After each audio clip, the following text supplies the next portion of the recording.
And welcome back to CBS News 24/7 Primetime. I'm Juliette Goodrich. Breaking news. A White House official tells CBS News the U.S. and Iran remotely signed the memorandum of understanding to end the Iran war. President Trump is in France for the G7 summit. He left the Palace of Versailles just moments ago after a dinner with French President Emmanuel Macron. So let's bring in Dr. Eric Loeb, Associate Professor of Politics and International Relations at Florida International University. Dr. Loeb, thanks for joining us. Let's talk about this 14-point agreement. What do you make of it, and do you think the U.S. is getting anything out of it that we didn't have before the war began?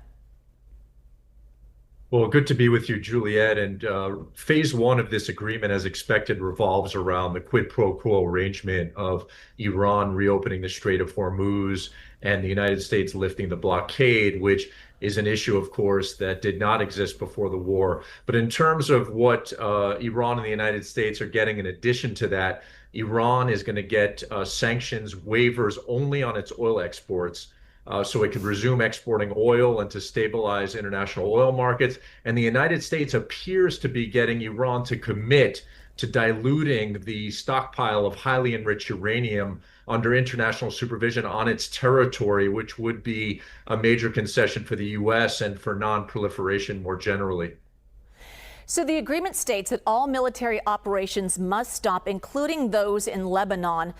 Israel says it won't back down on attacking Hezbollah in Lebanon. So could this get in the way of a permanent peace deal? Well, it certainly can, and Israel has played the role of spoiler in U.S. Iran negotiations for years now, dating back to the Obama administration and the JCPOA in 2015. And as you said, Israel is clearly signaling that it will not back down. And this is really going to put the U.S.-Israel relationship to the test. And so we'll have to see if President Trump and his administration are willing and able to stand up to Israel and be disciplined and assertive and remind them who the senior partner is in this relationship.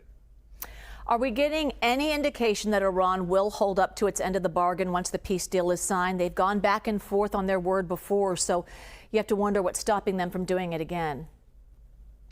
Well, Iran is facing major economic challenges even before this war that would incentivize it to cooperate or comply with this agreement. But I would say there are two issues here. Number one, the lack of trust that Iran has in the United States after having been attacked twice by the United States and Israel in the past year. And secondly, the timeline of phase two, whether they believe and others believe it's realistic to negotiate a comprehensive nuclear deal within a 60-day time frame when it took the U.S. and Iran months, if not years, to negotiate the JCPOA back in 2015.